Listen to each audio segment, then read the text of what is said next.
కడప ఉక్కు కర్మాగారం ఇది రాయలసీమ నిరుద్యోగుల గుండె చప్పుడే కాదు, అంతకు మించింది. రాజకీయ పార్టీలకు ఇది ఒక బ్రహ్మాస్త్రం. రాయలసీమ ముఖ చిత్రాన్ని మార్చబోయే ఒక దివ్యాస్త్రం.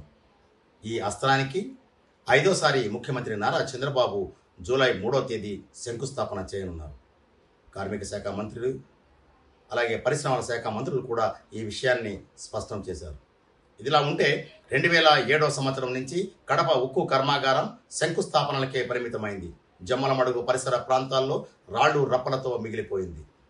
పునాది రాళ్లు పడుతున్నాయి మినహా ఈ ఉక్కు కర్మాగారం నుంచి కిలో ఉక్కు కూడా బయటికి రావడం లేదు.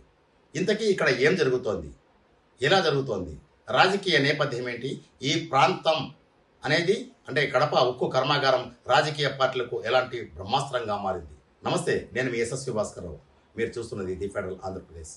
కడప ఉక్కు కర్మాగారం అనేది రాజకీయ పార్టీలకు బ్రహ్మాస్త్రంగా మారితే దీనిని కడప ప్రజల సెంటిమెంట్ను కూడా గౌరవించడానికి అలాగే వారిలో కొత్త ఆశలు రేకెత్తించడానికి ఇప్పటికీ అనేక సార్లు శంకుస్థాపనలు జరిగాయి.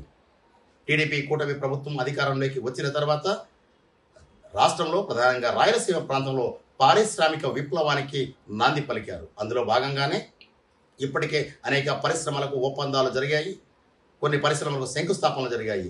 ఆ కోవలోనే జూలై 3వ తేదీ ముఖ్యమంత్రి నారా చంద్రబాబు ఈ కడప ఉక్కు కర్మాగారానికి శంకుస్థాపన చేయబోతున్నారు. దీనికి సంబంధించి అసలు ఏం జరిగింది, రాజకీయంగా ఎదురైన అవరోధాలు, నిర్లక్ష్యం ఏంటి, ప్రజల సెంటిమెంట్ ఏంటి, ఈ వివరాలకు సంబంధించి కీప్ వాచింగ్ ది స్టోరీ. రాజకీయ పార్టీలకు బ్రహ్మాస్త్రంగా మారిన ఉక్కు సెంటిమెంట్ కథ ఏంటి? ఒక ప్రాజెక్టు, దశాబ్దాల కాలం, 1/2 డజనుకు పైగా శంకుస్థాపనలు. అవును, జూలై 3వ తేదీన ముఖ్యమంత్రి నారా చంద్రబాబు మరోసారి ఈ ప్రాజెక్టుకు శంకుస్థాపన చేయబోతున్నారు. అసలు కడప ఉక్కు చరిత్ర ఏంటి, ఇప్పటి వరకు ఎవరెవరు కొబ్బరికాయలు కొట్టారు? టీడీపీ కూటమి ఈ ప్రాజెక్టును 2028 నాటికి టీడీపీ కూటమి ఈ ప్రాజెక్టును 2028 నాటికి పట్టాలెక్కిస్తామని చెబుతోంది. కడప జిల్లా ప్రజల దశాబ్దాల కళ, రాజకీయ పక్షాల ఎన్నికల అస్త్రం ఈ ఉక్కు కర్మాగారం రాయలసీమ ముఖ చిత్రాన్ని మార్చబోతోంది. దశాబ్దాలుగా వినిపిస్తున్న ఒక అందమైన నినాదం, కానీ ప్రాజెక్ట్ పునాది రాళ్లు దగ్గరే ఆగిపోవడం, రాజకీయ రంగులు మారినప్పుడల్లా కొత్త శంకుస్థాపన జరగడం ఇక్కడి ప్రజలకు ఒక తీరని కలగా మిగిలిపోయింది. ఈ కలను సాకారం చేయడానికి గత ఏడాది కడపలో జరిగిన తెలుగుదేశం పార్టీ మహానాడులో ముఖ్యమంత్రి నారా చంద్రబాబు స్పష్టంగా ప్రకటించారు.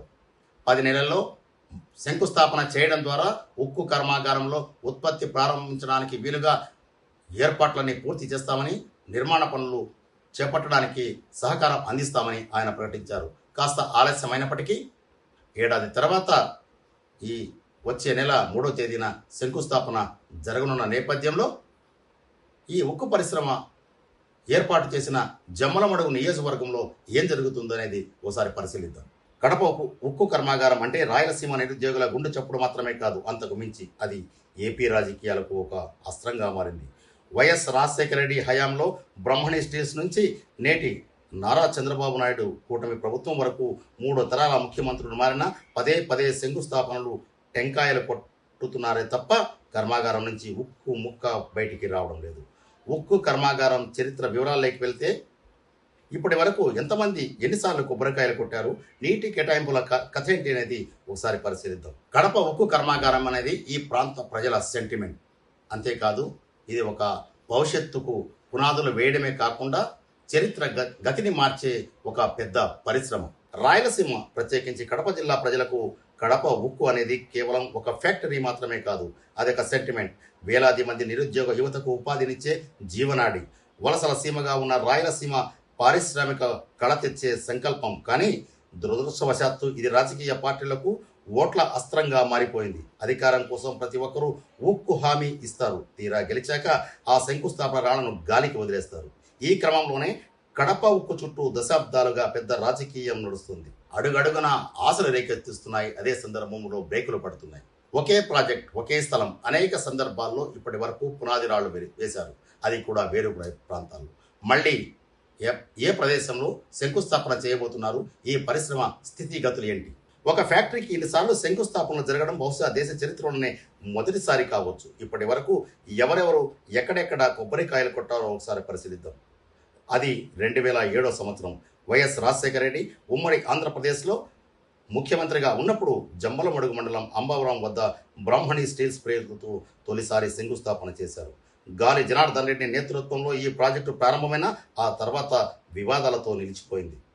మళ్ళీ 2018 వచ్చింది. రాష్ట్రం విడిపోయిన తర్వాత ముఖ్యమంత్రి నారా చంద్రబాబు నాయుడు రాష్ట్ర విభజన చట్టం ప్రకారం కేంద్రం ఉక్కు ఫ్యాక్టరీ పెట్టకపోవడంతో నిరసనగా రాష్ట్ర ప్రభుత్వమే కడప ఉక్కు నిర్మిస్తుందని చంద్రబాబు శపథం చేశారు. దీనికి తగ్గట్టుగానే జమ్మలమడుగు సమీపంలోని కంబాల దిన్నె వద్ద మళ్ళీ ఆయన శంకుస్థాపన చేశారు. 2019 ఎన్నికల్లో వైసీపీ అధికారంలోకి రావడంతో గతంలో జరిగిన శంకుస్థాపనాన్ని పక్కన పెట్టి ముఖ్యమంత్రిగా వైఎస్ జగన్మోహన్ రెడ్డి జమ్మలమడుగు మండలం సున్నపురాళ్లపల్లె వద్ద వైఎస్ఆర్ కడప స్టీల్ ప్లాంట్ పేరిట శంకుస్థాపన చేశారు. మళ్ళీ 2023లో జగన్మోహన్ రెడ్డి జేఎస్డబ్ల్యూ గ్రూప్తో ఒప్పందం కుదిరిందంటూ అదే సున్నపురాళ్లపల్లె వద్ద మళ్ళీ మరోసారి జగన్ భూమి పూజ చేశారు. ఇదిలా ఉంటే 2026వ సంవత్సరం వచ్చింది. 2024వ సంవత్సరంలో ఒకసారి ముఖ్యమంత్రి నారా చంద్రబాబు ఇక్కడ శంకుస్థాపన చేశారు. 2026 అంటే ఈ ఏడాది జూలై 3వ తేదీన ముఖ్యమంత్రి నారా చంద్రబాబు ముఖ్యమంత్రి హోదాలోనే మళ్ళీ శంకుస్థాపన చేయడానికి లాంఛనాలు పూర్తయ్యాయి. రాయలసీమ స్థితిగతులను మార్చపోయే కడప స్టీల్ ఫ్యాక్టరీకి ఊపిరి ఎక్కడి నుంచి అందుతుంది, నీరు ఎక్కడి నుంచి వస్తుంది అనే విషయాలను ఓసారి మనం పరిశీలిద్దాం. ఒక భారీ ఉక్కు కర్మాగారానికి అత్యంత కీలకమైనవి రెండు: ఒకటి ఇనుప ఖనిజం, రెండు నీరు. కడప ఉక్కు కర్మాగారానికి నీటి కష్టాలు రాకుండా ప్రభుత్వం పక్కా ప్లాన్ వేసింది. జమ్మలమడుగు సమీపంలోని గండికోట రిజర్వాయర్ నుంచి అంటే మైలవరం జలాశయం నుంచి ఈ ప్లాంట్కు నీటిని తరలించున్నారు. గతంలోనే దీనికి సంబంధించిన అధికారిక ఉత్తర్వులు కూడా జారీ అయ్యాయి. ప్లాంట్ అవసరాల కోసం గండికోట మైలవరం జలాశయాల నుంచి 2 టీఎంసీల నీటిని కేటాయిస్తూ స్పష్టమైన ఉత్తర్వులు జారీ చేశారు. ఈ నీటి సరఫరా కోసం ప్రత్యేక పైప్ లైన్లు, పంపింగ్ వ్యవస్థను కూడా డిజైన్ చేశారు. నీటి లభ్యత విషయంలో ఎలాంటి ఢోకా లేదని కూడా అధికారులు ఈపాటికే స్పష్టం చేశారు. కడప ఉక్కు సరే, ఖనిజం ఎక్కడి నుంచి వస్తుంది, దీనికి ఉన్న వనరులేంటి, ఈ విషయాలను మరింత ఆసక్తికరంగా ఉంటాయి. నీటి సరఫరా సరే, మరి ఇంత భారీ ప్లాంట్కు కావలసిన ప్రధాన ముడిసరకు ఇనుప ఖనిజం ఎక్కడి నుంచి వస్తుంది, దీనికోసం కూడా పక్కా ప్రణాళికలు సిద్ధమయ్యాయి. కడప ఉక్కు పరిశ్రమకు అవసరమైన హై గ్రేడ్ ఇనుప ఖనిజాన్ని ప్రధానంగా ఒడిశాలోని గనుల నుంచి లేదా ఓఎంసీ నుంచి, అలాగే పొరుగున ఉన్న అనంతపురం జిల్లా బళ్ళారి ప్రాంతాల నుంచి రైల్వే లైన్ల ద్వారా నేరుగా జమ్మలమడుగు ప్లాంట్కు తరలించేలా రవాణా నెట్వర్క్ను కూడా డిజైన్ చేశారు. ఏటా మిలియన్ టన్నుల కొద్దీ అవసరమయ్యే ఖనిజ సరఫరాకు ఎలాంటి అంతరాయం లేకుండా మైనింగ్ సంస్థలతో ముందస్తు ఒప్పందాలు కూడా చేసుకుంటున్నారు. దీనికి సంబంధించి రాష్ట్ర ప్రభుత్వం ప్రత్యేక శ్రద్ధ తీసుకునింది. అసలు ఈ పరిశ్రమ ఏర్పాటు వల్ల రాయలసీమ ప్రాంతంలోని నిరుద్యోగులకు వనగూరే ప్రయోజనాలేంటి, జరిగే లాభాలేంటి, ఆదాయం ఎలా ఉండబోతుంది, ఉద్యోగ ఉపాధి అవకాశాలు ఎలా దక్కబోతున్నాయి అనేది కూడా ఇక్కడ ఒక ప్రశ్న తలెత్తింది. ఆ వివరాలు ఏంటో ఒకసారి చూద్దాం. కడప ఉక్కు ఫ్యాక్టరీ ప్రాజెక్టు గనక పూర్తయితే కడప జిల్లా రాయలసీమ యువత తలరాతలు పూర్తిగా మారిపోతుందని అంచనా వేస్తున్నారు. ఈ ఉక్కు కర్మాగారం ద్వారా దాదాపు 5,000 నుంచి 8,000 మందికి పైగా యువతకు నేరుగా ప్లాంట్లోనే ఉద్యోగ అవకాశాలు లభిస్తాయి. పరోక్షంగా ప్లాంట్ చుట్టూ వచ్చే అనుబంధ పరిశ్రమల్లో రవాణా, హోటళ్లు, లాజిస్టిక్స్ రంగాల ద్వారా మరో 20,000 మందికి పైగానే పరోక్షంగా ఉపాధి దొరుకుతుందని కూడా అధికారులు అంచనా వేస్తున్నారు.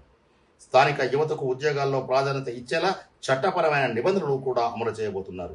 దీనివల్ల రాయలసీమ నుంచి బతుకు తెరువు కోసం గల్ఫ్ దేశాలు లేదంటే వలసలకు బెంగళూరు, హైదరాబాదు నగరాలకు వలసలు వెళ్లకుండా నివారించే సదుపాయం కూడా అందుబాటులోకి వస్తుందని, దీనివల్ల సొంత ఊరిలోనే గౌరవప్రదమైన ఉపాధి దొరుకుతుందనేది ప్రభుత్వం భరోసా ఇస్తుంది. కడప ఉక్కు కర్మాగారానికి సంబంధించి ఇప్పటికే అనేక ఆందోళనలు జరిగాయి. విశాఖ ఉక్కు ఆంధ్రుల హక్కు అనే నినాదం ఇక్కడ ప్రతిధ్వనించలేదు. కడప ఉక్కు కర్మాగారం అనేది 19 సంవత్సరాలుగా పత్రికలలో నిలగడం, శంకుస్థాపనలకే పరిమితమైంది. అయితే గతంలో కడప జిల్లా ప్రొద్దుటూరు చెందిన టీడీపీ నాయకుడు ఉక్కు ప్రవీణ్ కుమార్ రెడ్డి ఒక మహోద్యమమే సాగించారు. జిల్లాలోని అనేక విద్యా సంస్థలలో ఈ ఉద్యమ స్ఫూర్తిని రగిలించి విద్యార్థులను, యువతను రోడ్డుపైకి తీసుకొచ్చారు. ఇదే సందర్భంలో కమ్యూనిస్టు పార్టీల కార్యకర్తలు, ఆయా పార్టీల సంఘాల నాయకులు కూడా ఉక్కు ఉద్యమం కోసం తీవ్రంగా పోరాటాలు సాగించారు.